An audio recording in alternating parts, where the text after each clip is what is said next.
Welcome to Face to Face. This is a show about change and about what's next. It's a show that wants to ask questions, peel back the layers of our average everyday experience, and go beyond scratching the surface.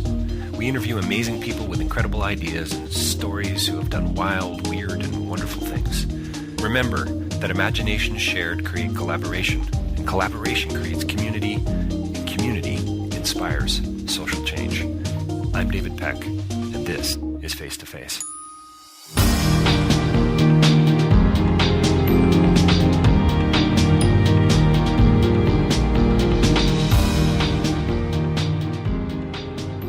So my next interview is with one of my new favorite people in the universe, Marcie Hume. She's a director, she's a filmmaker, she's a storyteller, she's a magician, and she's got a whole truckload of passion when it comes to a whole lot of things. We have this really wonderful conversation about a lot of relevant topics, really. We talk about perspective, and we talk about others. We talk about magic itself. We talk about our voices and how we can change and shift the conversation through things like filmmaking and through the simple notion of, or not a notion, but the simple, profound perspective shifts that can occur through a magic trick. And so we talk about philosophy and existentialism and philosophical patterns, and we just have a grand old time. And I can't wait to do part 2 with Marcie. I think you're going to love the conversation, but more importantly, you're going to love her new film called Magicians, subtitled Life in the Impossible. It premiered at Hot Docs this year, and we're going to talk a little bit too about the release of the film coming up soon, theatrical release coming up soon, distribution release. We talk about belonging. I mean, holy cow, we cover a lot of ground in this interview, so definitely stay tuned, check it out. Also check out davidpecklive.com for more information on my podcasting, speaking, and my publishing. Thanks for joining us today. Marcie Hume. Well, welcome to Face to Face. We are joined by a very special guest today, I think all the way from LA, actually, a documentary filmmaker, Marcie Hume. Marcie, thanks so much for joining us today. Of course, I'm so excited to talk to you. So you're right off the red carpet at Hot Docs. Is there a red carpet at Hot Docs? I don't know if documentaries are on the way up, but I'm not sure. I think the red carpets are few and far between, but I think they exist. It's sort of a lighter orange and probably needs a good dry clean. Is that? Yeah, and you have to lay it out yourself, but it's fine. You've got to bring your own red carpet. Exactly. Yeah. It's a metaphor and a literalism. That's right. Yeah. And the film was Magicians, and the subtitle is Life in the Impossible. That's right. Yeah. So I mean, real quick, just tell us all how it was received and how exciting that must have been for you. Oh, it was extraordinary. I think with anything that you've worked on that long and had so many ups and downs with, to see big audiences view it and react to it and come up to us afterwards and speak to us about all these different aspects of it was, of course, incredibly life affirming. And to hear everybody's different reactions to magic and to life as a magician and all the different sort of themes within the film was just, it just kind of keeps you going. Because, documentary is so self-motivated for most of the time that's the real treat is to get to sit in these big auditoriums and listen to everybody respond. Are there any groupies in Hot Doc in documentary filmmaking? I don't know if there are groupies. I mean, I think it's just like anything. When you're in the public sphere and suddenly you're up on stage in front of 400 people, then people get very excited about it temporarily, but then you go back to your room. That's right. Yes, there's no George Clooney effect at a documentary film festival, probably. It's very brief, and it's I never really. I mean, if anybody is like that, though, I don't think it breeds real conversation or interaction. If anybody gets overly excited in that way. I got stuck once at TIFF in Toronto on Front Street trying to get to the light box, and some star, and Benedict Cumberbatch, I believe. Yeah. And I was walking along, no kidding, minding my own business, and it was like a swarm. It was a swarm of people, but it was just the way I was enveloped. It was like this big hot fudge sundae just melted around me, and I couldn't move.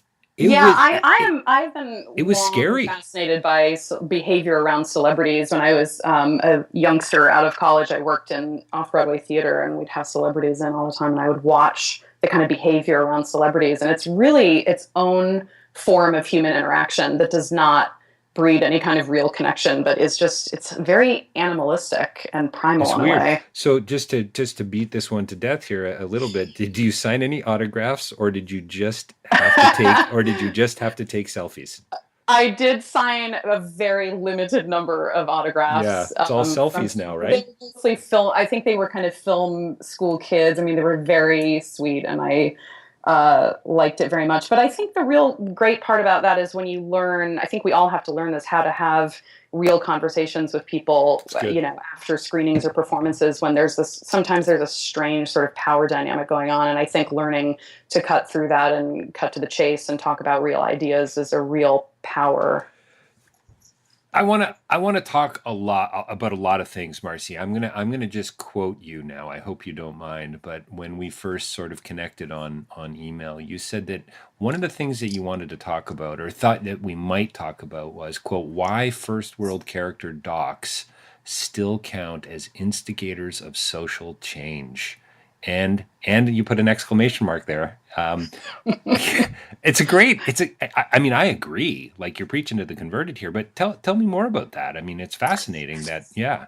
Yeah, I mean, this documentary is, I think the world of documentary, as it should be, is very focused on social issues and giving a voice and a lens to populations that aren't on, normal media outlets, and certainly, not in kind of American scripted movies. And that is a profoundly important thing. But I think there has to be a kind of voice for things in our immediate world, topics and people in our immediate world, because I think ultimately what we do in documentaries is open up our minds to other perspectives, and they give us empathy and real understanding of other things that are going on around us. And I think it's just as important that we have that perspective shift for things that are in our immediate world. I mean, we still don't treat each other very well as humans, Yeah, indeed. and that's not just foreign, countries and other cultures and religions and whatever else. It's people that are right next to us. And I think documentaries that address topics in our immediate world are really relevant and needed for that reason, among others. But I think it's significant. We need our brains to be sparked in that way. So I probably was raised to think that documentaries were the kind of movies that you watched because you wanted to know something. That, you Yes. know what I mean? Like, I'm going to watch a documentary about the oil industry, or about how the fitness craze has taken over. And so it really wasn't necessarily a relational piece. It wasn't, or at least that's the way I was and so I've come to understand and to see and to know documentaries in such another light. I mean, this, like you said, this is about empathy. It's about, isn't it, Marcie, isn't it about becoming better people in a way? I think we become better people by having more understanding of other humans and ourselves, and I think that is what documentaries can do. But I think you're exactly right in that there are many sort of schools of thought in documentary, but certainly culturally, I think most of us grew up thinking about documentaries as just being informational, and I think that's become a real, I don't know if it's a problem, but I think it's actually a sad thing in documentary right now that people focus on the topic and they pick documentary as a kind of default of a way to explore a topic. So people say, I'm interested in the concept of, somebody actually said this to me once. They were like, oh, I'm making a documentary about traffic and traffic patterns.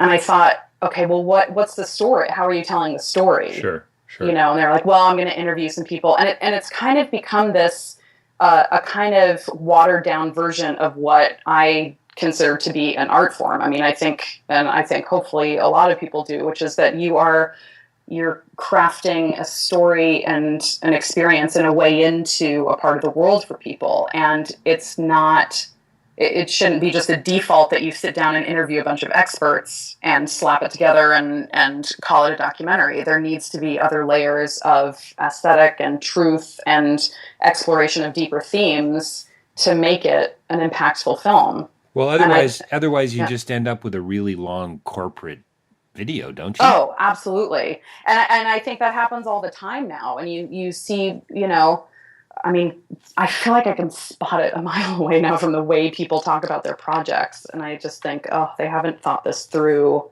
at a deeper level yet. And I think it's a real loss because I think, now, because of technology and more self-distribution platforms, anybody can make a film, which I think really is great and Yeah, sure. great Brilliant. thing for the potential of documentary. But I think on the other side, we somehow need to do a little reality check of the fact that a good topic doesn't make a good documentary. And we have to figure out ways to kind of, if you want to have a good film out there, you need to have all these other elements come together of filmmaking because it's a visual medium and it isn't, an essay where you just get to kind of talk about a topic that's so much more than that. So you talked about a perspective shift a couple of minutes ago and sort of that, docs as being instigators of social change. I mean, I can't think of much of a better metaphor than magic.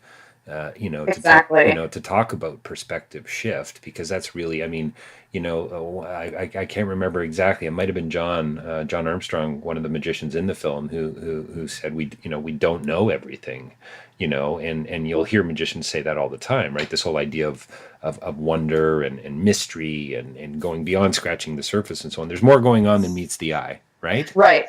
And I think, I'm sure people do this all the time, but I have this default where I relate documentary to magic all the time. I mean, probably because they're my two biggest loves in life, but apart from humans in my actual life. But and yogurt covered raisins. Come on.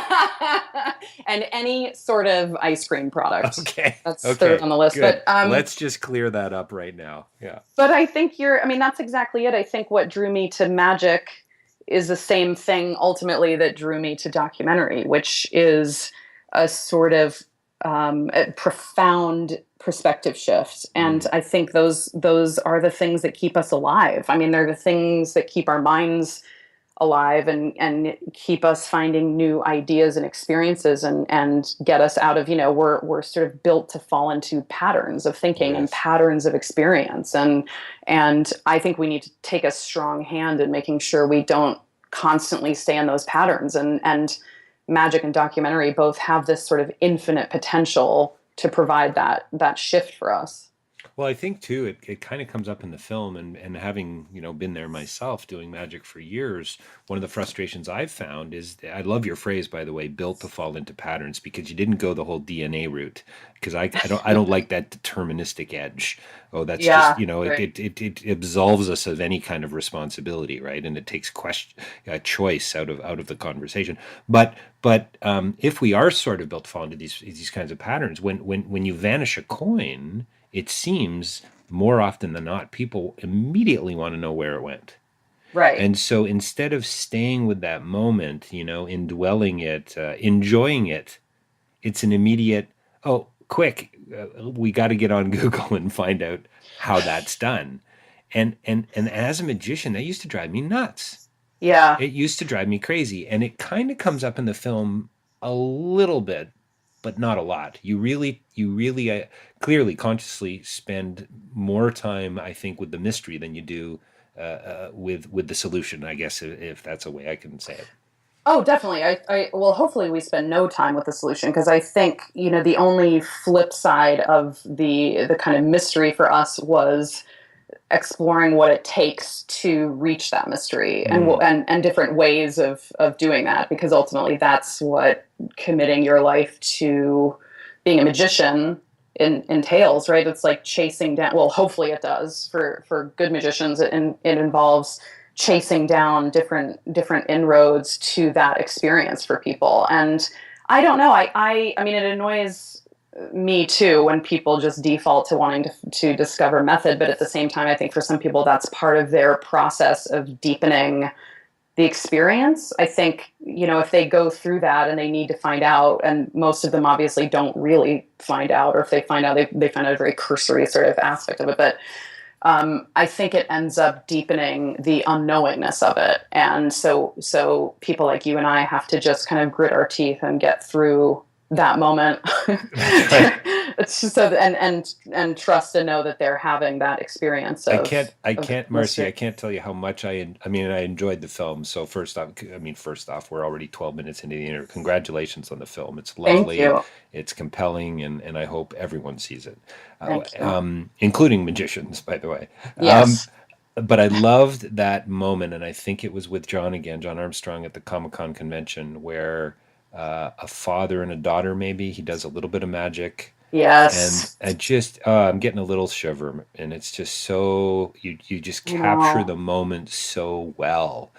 Because I actually don't think magic and TV mix too well. Magic and the camera, it's a bit difficult, right? It is. It's It a is bit difficult. tough. And we tried to address that in the film. I really like this, and I don't know if it's really going to stand out to anyone or not, and maybe it shouldn't stand out so overtly, but we address it when David Minkin's talking about wanting to do magic on television. He very overtly says, you know, you if I do something in this room, you're going to be amazed by it, but if you see it on television, you know, it's sort of easier to ignore and push away, and as he does that, he sort of demonstrates this extraordinary levitation for us. So, Right. so I think we try. I wanted to really address that on the nose because I think something that I've sort of fought for in a way is the worth of filming magic, because I think it's there are very strong arguments as to why it should never be televised and it should never be on film, and I think they are valid arguments, but at the same time, there's something that can be translated, and that's what we tried to do with this film. I mean, we worked on, besides the narrative of it, we worked on the filming of and the kind of editing of the magic so much because we wanted it to come across as this organic part of their lives, but Mm. also really wow the audience. And you know, that's why we kind of open the film with somebody doing something extraordinary in their bathroom, because that's what I think the power of film in that instance gives you, that context of doing it in a kind of bizarre environment Well, where it seems, yeah, yeah, what's so great about that is the redefinition of extraordinary, right? It's extraordinary. I mean, here's this person doing magic in a bathroom. I don't think you get more banal and uninteresting than that. right. And yet, that is what's so fascinating about life. I mean, to me, that's life in the impossible, but it's also life in the possible, right? Oh, definitely. And yeah, It's going on all levels all the time, whether you're at the bus stop or in the bathroom or on stage. yeah. And I think, you know, this happens in probably all of, you know, across the arts of any kind. But I think in magic, it's this extraordinary kind of paradox where you have access to the greatest potential of the human mind to experience something extraordinary. I mean, I sound a little grandiose when I talk about magic sometimes, but I never, you know, I never fail to believe that magic has this sort of infinite power and potential. And, you know, you have this world that magicians have access to, and then you have the day-to-day life of being an artist and being a hustler and, you know, making all these pieces come together. So I think in the film visually there's a real opportunity to deal with that and to show that both visually and kind of emotionally with the subjects. Why? So it's sort of coming out a little bit in our conversation. Your obvious your obvious love for the craft, for magic, and so on. Why a film about magic and not a film about tulips? A film about tulips. I wonder what the angle on that I'm would not be. sure. I'm I not would sure. challenge you as a new documentary filmmaker to really think about what That's right. the purpose of David, that film would be. David, where's the arc? Where's the Where arc is in the this narrative story? arc? Yes. Exactly. Yes. But I mean, it was. I actually, when I first started thinking about making this film, I thought, and I said to people I was talking to about it, that I was going to wait 20 years because I thought, well, maybe in 20 years I'll feel like I have a really deep understanding of magic, Interesting. because I Okay. think it just takes, I think it is, I feel still sometimes at that place where I have access to 1% of it. Right. And I don't mean in terms of literature or methodology or secrets. I mean that there is so much in magic and so much potential that it's like the deeper you go in, sometimes it feels like the more there is to explore and to figure out. And so I was like, oh, yeah, like in 20 years, I'll make this magic documentary.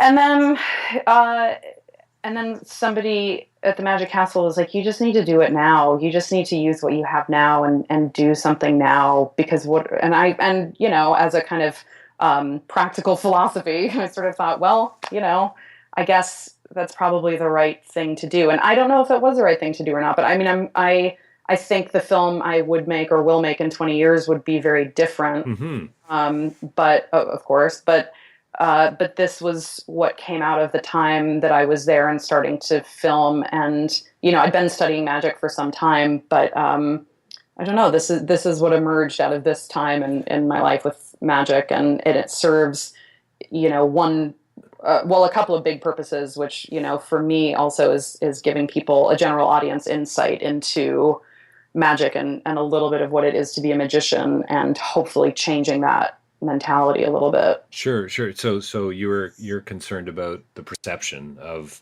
what the magician is or what the magician's life is to others.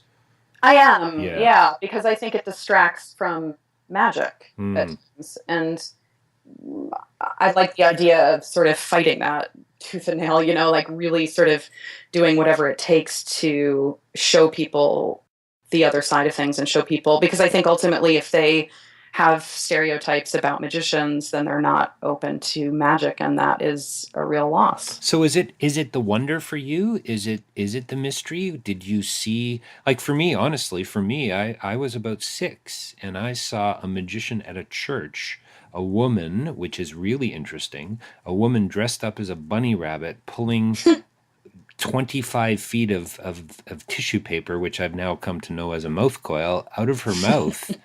And to this day, when I do a kids show, when I work for kids, I will still do that sort of as an homage to her. Yeah. But also because I know of the impact that it had for me. So talk about a beautiful metaphor for planting seeds for change, right? Oh, God, absolutely. It knocked my socks off. And that's an understatement. And I'm getting a little shiver as I talk about it here with you. Me too. Yeah. It never ends. It never ends. Yeah. So that was it for me. And that just shifted things for me magically. How about you? What pulled you in? For me, it was just seeing one effect that for whatever reason, I think I just hadn't been exposed to magic. And I think I was 26 or 27. And I saw something and it just was like a switch flipped, and I just was could not do anything else except investigate what magic was. I would think about magic and like dream in magic. And I would try and define these things to myself. Michael Lamar kept making these strange appearances in your dreams. Yes. God, it's so weird. I was trying to explain to somebody the other day what it's like to dream in magic, and I don't think I can really articulate it, but hopefully other people have that too. But and I was at the time trying to define it to myself because I think ultimately magic is potentially a very, very, I guess, intellectual art form, if you want it to be. I mean, it is for me, for sure, because I think it taps into all the important parts of how we experience the world and just what human life is. I mean, it really does. It touches every corner of that. And so, when it started for me, it was just, and I spent a couple of years really just sort of thinking about magic and studying it a little bit on my own and kind of figuring out my own view of things. And I think that was really good. I mean, as an adult and coming at it without a big magic community to kind of sway my thinking, because I think that's the opposite of mentorship in magic, which we were talking about before we started podcasting. The opposite of mentorship in magic is kind of being affected by this community of people that has its own kind of amoebic opinion about things that I think can be very dangerous and non-productive. So so you've clearly hung out with a lot of magicians now over the last few years, studying, fascinated by and making the film. How would you describe magicians? Well, I have selected my own world of magic. That is what I think being a magician is. And I don't think it's in some way the real truth, or, I think that I have a world of magicians around me that I work on magic with or talk about magic with who are what I want magic to be. Mm. And I think everybody probably has that. I don't think there's a lot of, within magic, there's this kind of infinite world where there's not very much cross contamination, as it Right. were, I think Right. at times, and you kind of hang with your people. And because it's also kind of a cliquish world too, with this weird hierarchy that's Yeah, sort it's of true. lame. I mean, and so, but at the same time, it's like, I've built my world of who I want to talk to about, who I want to talk with about magic, and who I want to influence me, and who I want to influence in their performance and their thinking about magic. So that's a long way of saying that I wouldn't want to characterize Yeah. magicians because my view is still very small. Well, I think you're right. It's really quite a nuanced and layered community, that is for sure. I mean, I was at a recent event where there was about 400 magicians in the room, and just seeing, those cliques, those groups of people, the older performers in town, the guys doing the card magic, there's the historians, you've got the storytellers, you've got Yeah. guys who have never actually been on a stage, who've been doing magic all their lives, but Yeah. they've not really performed sort of in the real world, if you will. And then you got your pros, and so yeah, it's kind of like the circus, without maybe all the animals or something. I don't know. Yeah, I It's guess I've always been so reluctant. It's only recently that I've kind of come to grips with the fact that a lot of people really do come to magic when they're young and they use it as a sort of social crutch. And I know that's a sort of just overt, probably fact about the population, but I have just denied that fact for a long time because I mm, didn't want to think that was the case. And obviously, it's not the case across the board. At the same time, I think there's probably a proportion of the population in magic that does adhere to that. And I don't know if that's, I mean, to me, that still seems like it's probably a normal part of any child population, kids and teenagers coming into some hobby. Like, I think that's probably how it works, with anybody of that age who's socially vulnerable. But at the same time, I'm sort of even just now opening myself up to the idea that some of these sort of cliches have a basis of truth, but also I've been quite happy to ignore them because I don't know what assessing that really gives us in magic. mm, You kind of have mm. to pick what you focus on. Yeah, there's definitely something there. John certainly touches on it, right, at Yeah, near the beginning of the film, and when he talks about being a geek and the geek chicness, right. I know. right? I love that part. Yeah, it's awesome. It's really cool. And I have a friend, I had a friend over the other night who's not a magician, and he used the phrase, the geek shall inherit the earth. And I thought that was, I mean, I'm sure it's quite the saying out there in the real world. I've never heard of it before, but, laughed out loud. And then he went on to give me this argument as to why that's the case. And he talked about comic books and about video games and all these things. But there is some truth to that, I think. And I wonder, there was a sense in this film, and I can't remember who it was. I think it might have been, just going to really scan my notes here quickly, but somebody, I think it was Brian, who talked about finding his way back home. Mm, And I've always loved that about filmmaking in general, actually, and the whole art in general. For me, I've tried to, I've tried to describe my own brokenness, if you will, my own, mm. emotional lack of well-being from time to Yes, I call it the time. The darkness. Some people have the darkness, yeah, darkness. Yeah. the spiral downwards, whatever you want to call it, being this inability to find my way home, and wanting to be at home, and we all define that, I guess, a little bit differently, I suppose.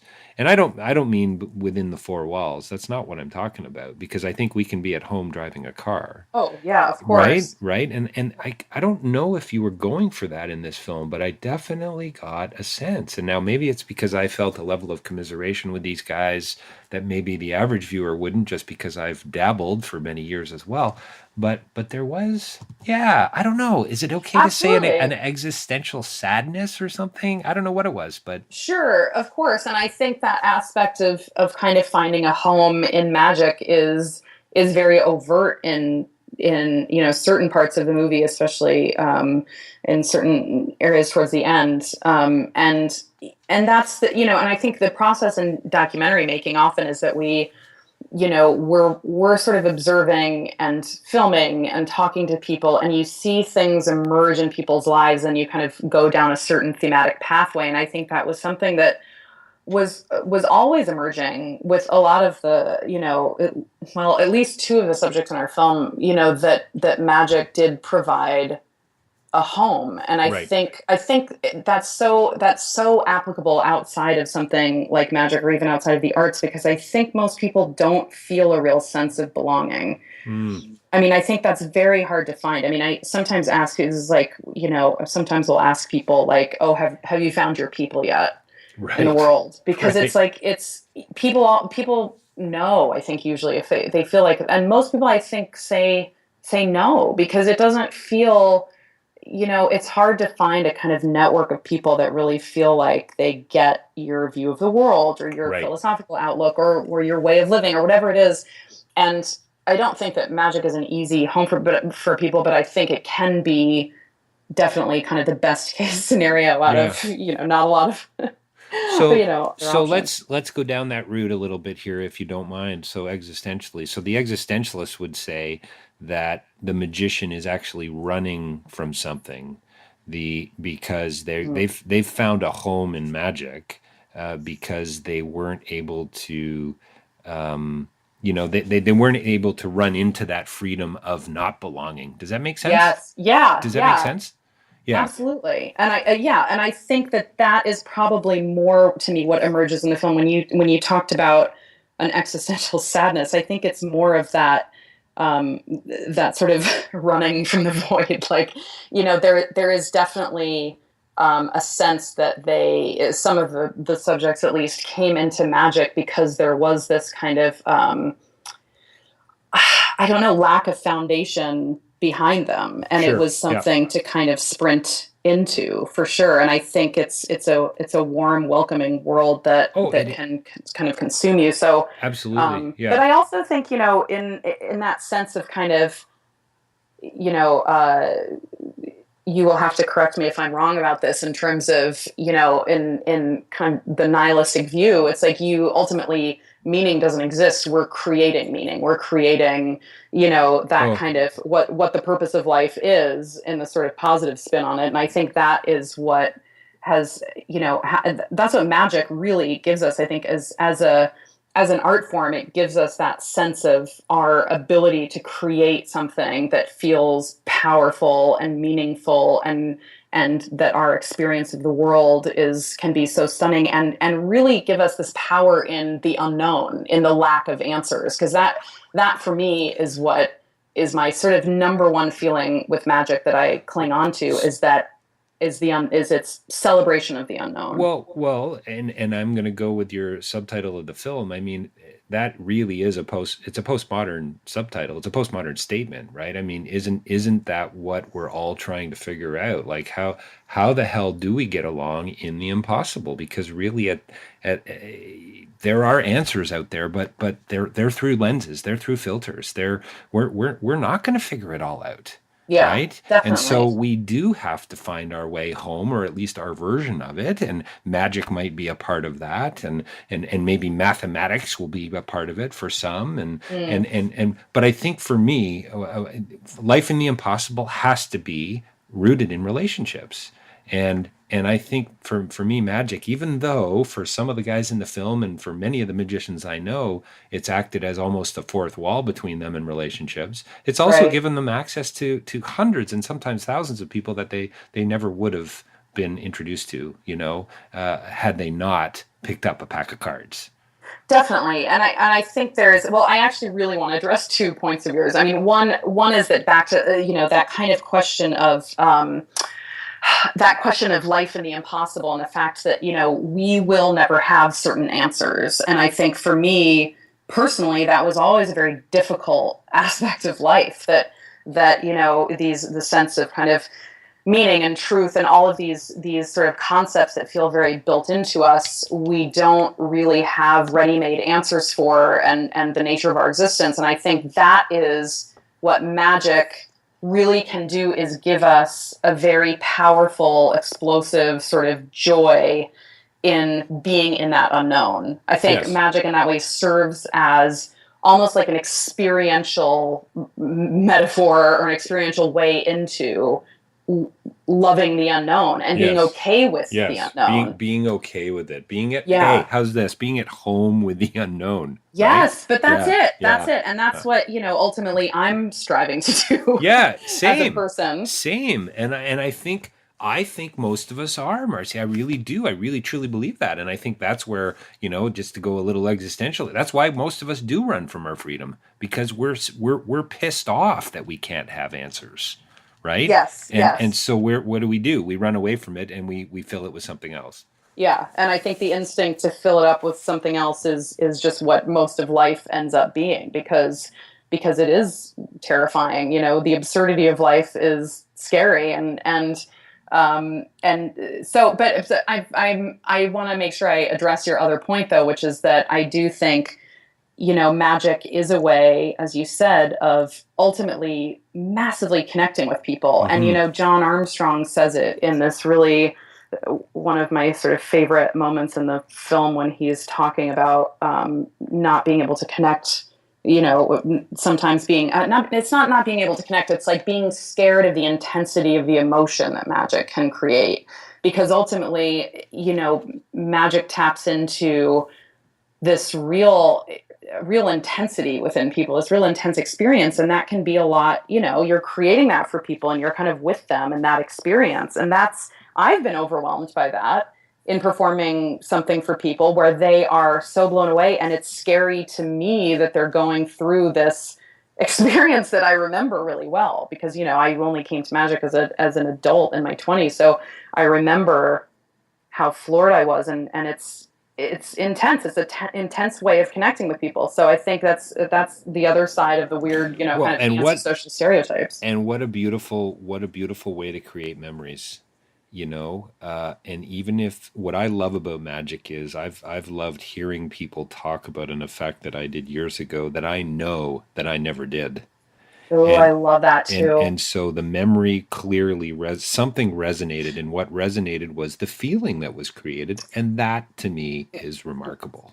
Yeah, but I think it's even more than I feel like you're almost underplaying yourself that moment of what you're giving them, because it's not just a nice memory, is it? It's like a moment in the best case scenario, and hopefully a lot of the time, it's a moment that will never make sense to them. It's a moment of really knowing that they don't have the answer, and not being able to fake it, and not being able to know. And it's out of kilter. It's sort of off the normal framework of not knowing. It's in this other kind of special world, and I think that's something that is so unique. Well, and whether they like it or not, there's a profound sense of humility in that, right? Yes, definitely. Or at least we hope there is. Yeah, and I think that's something that we didn't address in the film on the nose, because there are obviously literally a million things that could have been addressed. But I think, that's the fact that technology is becoming such that we feel like we can have answers to everything constantly in an immediate way. This is something that, magic is something that will give people bring them back to the inability to know, and that kind of not knowing. Marcie, do you define success differently now after the film? I mean, it's interesting. Each one of the stories that you follow here, I would say each one of these performers has a different idea of what success is, and in some ways, maybe a few of them have had to settle, but at the same time are working incredibly hard to make this work.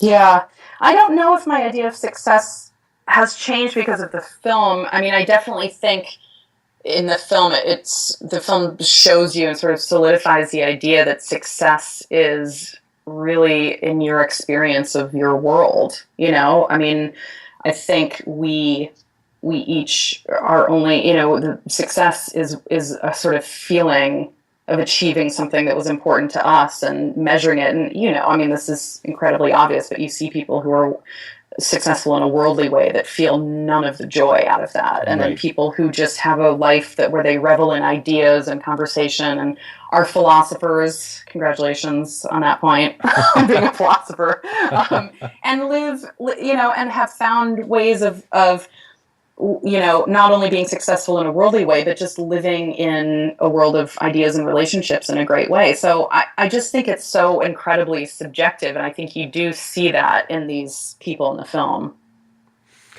So is it so? Okay, maybe this I'm just trying too hard here, but we're gonna have to wrap up soon. Sadly, I just can't believe how Uh, fast our conversation has gone. But is it really walking out of the theater? Is it about finding the possibility in the impossible? I think it is in the sense that I think for the general audience, I think it is. I think it feels impossible to, there's this kind of, I guess, meme in the States at least of like really, achieving your potential and being able to do anything you want to do. It's kind of this American dream model that I think sort of makes life actually more difficult, because there's this idea that you can do literally anything, and I think that Sure. idea takes people down a notch a lot of the time. I think people feel like they're never really fulfilling their potential, and I hope what this film has started to do for people that have seen it is kind of give you that feeling of achievement in something that does seem impossible, and being able to truly access that. So it's not that kind of top line story of like, hey, you can do anything you want. Sure, kid, you can be a magician. But like actually coming at it from the foundation of what do I want to do in the world? What do I want to access and achieve and create? And really being able to get at that, even if on the outside it looks like a pretty rough life. I think one of the things that I love, and again, just maybe our thread here is that existentialist edge in not only the conversation but the film. But there's this, there's this, there's these choices that each one of these performers has to make, and some of them are, that come out in the film. The few that we actually do see are pretty life changing, and a couple things really turn these guys' lives upside down. And to me, sure, we're all a part of that, but I think there's this level of commitment that bubbles to the surface in the film that's pretty profound. And I think that's something that I'd like to think people will take away to say, this is a part. I mean, you really got to commit. Definitely. You got to take the plunge, right? Yeah, I think on a very sort of, I guess, basic experiential level, I think in seeing the film, you feel able to commit and to wholly commit and tackle something impossible like that, like being a magician, which, is an example of, and there are obviously this sort of infinite other ways that life can seem impossible, and that a certain path that you want can be difficult. So I think on a feeling level, I think you do hopefully walk away feeling like those things are accessible and there's a way to navigate it, and that you've seen people kind of go through that same experience. Greatest trick you've ever seen? Oh man. I know Do you want me to be magic-y about it's a it? ridiculous question. Like, It's how do you want me to describe it? Well, I was always really obsessed. I don't know if it's the greatest trick I've ever seen, but I'm obsessed with PK touches, okay. Vanacek's routine, because I just think it's so. This is so magic-y, but I'm just gonna say it anyway because it's just fascinating. Like when you talk to people about what their first reaction was when they discovered the method or whatever. It's just this real. It really messes with your mind. I love mentalism, so there's so many things Okay. in mentalism that I think are really profound. But that one, I'm just going to leave that there. That's With right. you. People right now are trying to search the name. What did she say, Bana? What? How do you Yeah, spell no, I, that? I don't know why I'm talking to you because you told me you're a magician. So now I'm That's going right. to. I should describe it from an effects. I don't know what like the greatest effect ever. I mean, I love anything in magic that feels like that feels like you really are tapping Mm, into someone's mental and emotional yep. experience of the Yep. world. No, and it's good. it can change. I mean, it can be like the lamest effect that we've all seen 1,000 times, or not even lame, but just like a classic that's really good. I Yep. mean, it could be, for example, like an invisible deck or something, just used in a way that makes you feel like that person has just accessed their own potential or their own like sense of love for the world or whatever that is. It I can be know, so it can be anything. you know when I know that I'm not becoming too cynical is when I see a friend of mine who's talented, or a variety of friends of mine, take a coin and vanish it, and I still feel the same way that I did 47 years ago. I love that. Yeah, Love yeah. those moments so 47 years ago, I would have been 3, so that wouldn't have been possible. But a long time ago, and yeah, they're just it's beautiful, it's brilliant. There's something just so inherently magical about it all that really it's delightful. There's a beauty to it, and I know I'm preaching to the converted here, but hopefully we've instilled enough mystery and wonder in our audience to get them out to see the film. So a couple thoughts about what's next. I mean, are we going to wide release soon? What's your next film? So are you going to do the film about tulips, or That was a great idea. I wouldn't want to steal that from you. That's right. That's right. So yeah, we're talking to. This is going to sound very industry-y.